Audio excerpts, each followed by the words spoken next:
Hey guys, welcome back to the Crypto Informed. In today's video, Gareth Soloway is going to talk about what's going to happen in the Bitcoin market. Without further ado, let's get right into the video. So this is where it gets really tricky, right? Is that as much as I think it's going to 12 or 13, at this point, if you've ridden it down from 65 or 69, the question is it worth dumping some of that position and trying to buy lower?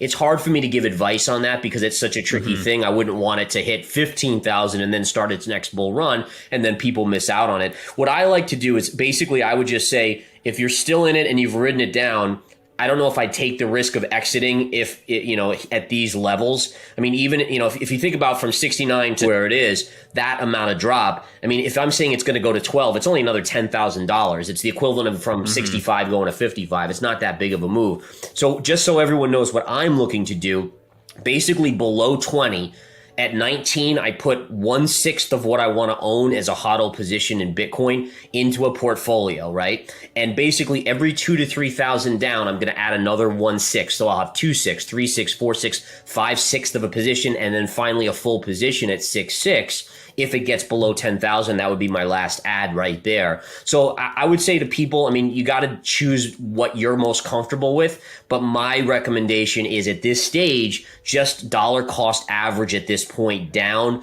Just do it slowly so you can space out your buys. And then eventually I do believe that you see 100,000 on it, maybe 500, even 1,000,000 down the road.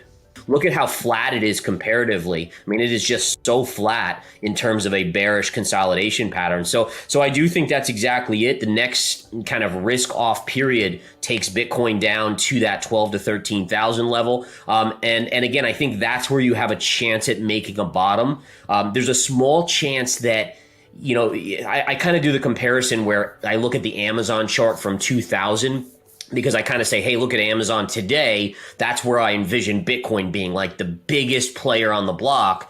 So what did it do? What did Amazon as a .com do when the .coms collapsed? And Amazon actually dropped about 95%. So that's my real worst case scenario. I think my goalpost right now, my kind of common sense target is 12 to 13,000.